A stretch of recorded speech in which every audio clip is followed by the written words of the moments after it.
তোমার নাম কি? এই তাসনিম, পরীক্ষা কেমন হলো? স্ট্যান্ডার্ড না সহজ না কঠিন?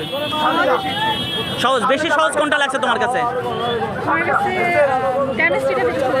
কেমিস্ট্রি। আর পদার্থ? কেমিস্ট্রির কোন কোন পার্টগুলো তোমার কাছে বেশি সহজ মনে হয়েছে? কেমিস্ট্রি যে এমসিকিউ যেগুলো আসছে এমসিকিউটা পুরোটাই সোজা ছিল, শুধু রিটেনটা আমার কাছে একটু সোজা আসছে, কয়েকটা একটু ছিল। তুমি কোন কলেজের? নূর মোহাম্মদ কলেজ থেকে তো গতবার মেডিকেল 18তম হয়েছে, তারপরে হচ্ছে 8ম হয়েছিল এতেশাম, চেনো ওদের? তাই তো তোমার এই প্রস্তুতিটা তুমি কিভাবে নিয়েছিলা? আমি জয়কলির সব বই পড়েছি। কি কি বই? পদার্থবিদ্যা, বায়োলজি বিদ্যা, কেমিস্ট্রি বিদ্যা। এই 3টা বই পড়ছিলা? এটা কখন থেকে, ইন্টার ফার্স্ট ইয়ার না সেকেন্ড ইয়ার? তাই ওই বই থেকে কেমন কমন পেয়েছো আজকে?